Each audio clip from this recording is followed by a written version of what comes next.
Georgia's new election law has sparked a national debate over whether it will enhance election integrity or suppress the vote. CBS News took a closer look at what the Republican-backed law really does. An analysis of the 98-page law by CBSN Washington reporter Caitlin Huey-Burns and CBS News political reporter Adam Brewster found that SB 202 will have a mixed effect on Georgia's 7 million-plus voters. And Caitlin Huey-Burns joins me now with more. Hi there, Caitlin. So there are a few ways in which Georgia's new law actually expands voting access and addresses problems that occurred in the last election. Explain that to us.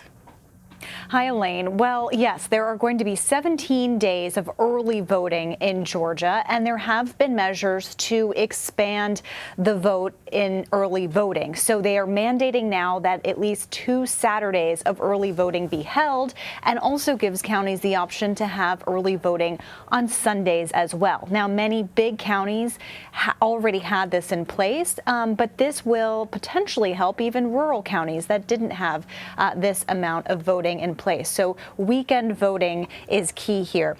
There are also steps and language in the bill to help reduce some wait times. We know that we saw long lines, especially in the primaries. This will help counties, if they are expecting long lines, to develop additional precincts to accommodate voters. What's important to know, though, is what didn't make it into the final version of the bill. Originally, there had been a proposal to eliminate eliminate absentee voting altogether, and there had been a proposal to eliminate Sunday voting, which would have directly targeted Black voters. Those proposals did not make it into this final version of the bill. Well, Caitlin, what are some provisions of the new law that do have the potential to suppress the vote? A lot of the conversation has been focused on voter ID and also Dropboxes, but there is important context and some nuance to note here. Previously in Georgia, if you were voting in person, you had to present a photo ID, but you didn't have to present a photo ID to vote absentee. This new law requires a photo ID number or a driver's license number or a state ID number in order to complete your ballot. Now, that's in place of a signature, and we know in previous elections that mismatched signatures or lack of signature or incomplete signature often led to ballots being thrown out or not counted. So the photo ID requirement for an absentee ballot is required instead of a signature, which people say could help election officials process ballots more effectively and make sure they count. However, we also know that there have been studies that show that voter ID can be disproportionately impacting voters of color. So there has been a lot of criticism and resistance to that. Important to note, however, that in Georgia, you are able to get a free state ID from the state. There's also the issue of Dropboxes. In previous elections, there were no Dropboxes used in Georgia elections, even though they've been using absentee balloting for 15 years. But because of the pandemic, they signed an emergency order allowing people to use Dropboxes 24/7.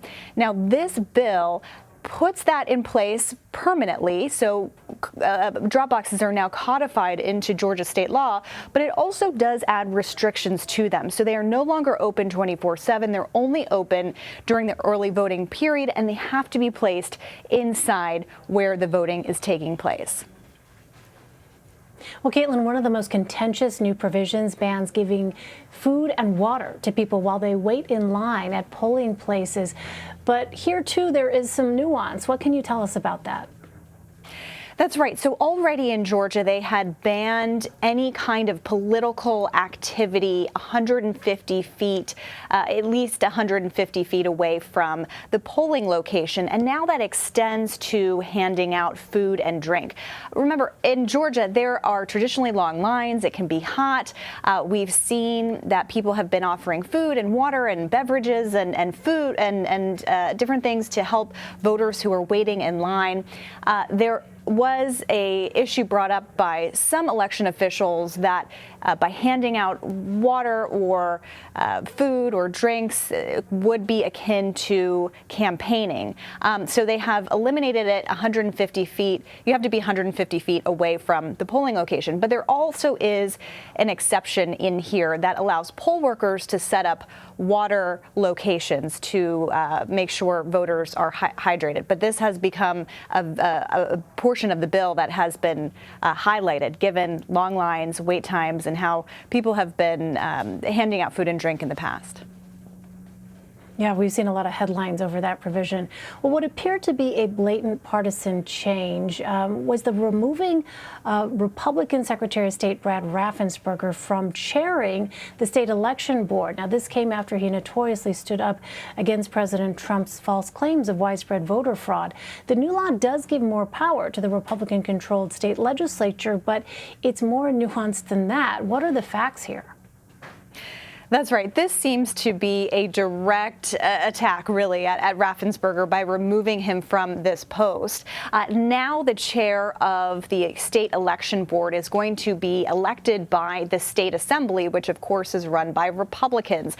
This person is supposed to be nonpartisan. They can't have participated in donating to a campaign, running for office, participating in any sort of political activity for at least 2 years, and also while they are chair. What's interesting here is that it gives more power to this election, the state election board, so they can intervene in local officials. So if a majority of the 5-member board thinks that or deems that a municipal chair or official is underperforming, they have to have a preliminary hearing and they have to have an investigation, but they can determine to remove that person and replace that person. So that has raised a lot of questions about intervention of the state into local officials. But there are parameters in place in the law.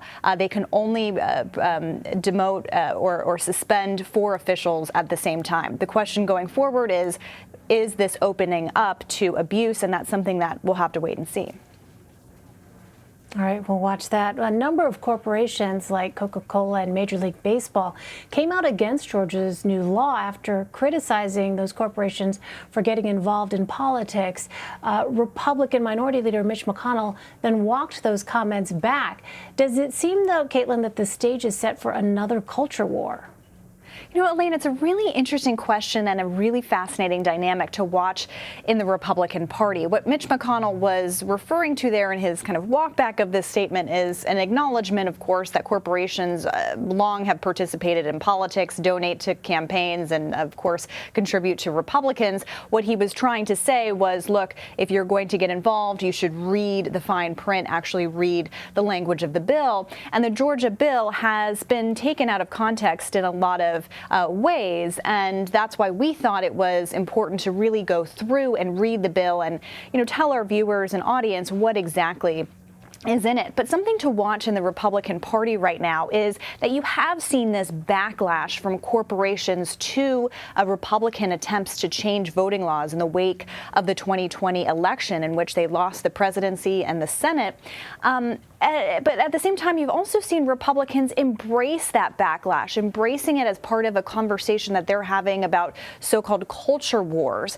And that is a real shift. Remember, it wasn't too long ago that Republicans and corporations had a very, close relationship. Under former President Trump, that has changed. We've seen the bases of the respective parties kind of shift, and this is reflective of that. So that's a question moving forward as other states are taking up this kind of legislation. Does that kind of corporate backlash deter anyone from promoting these kinds of bills, or does it in fact encourage them to move forward? Yeah, it has been something fascinating to watch. Caitlin Huey-Burns for us. Caitlin, thank you. Thank you.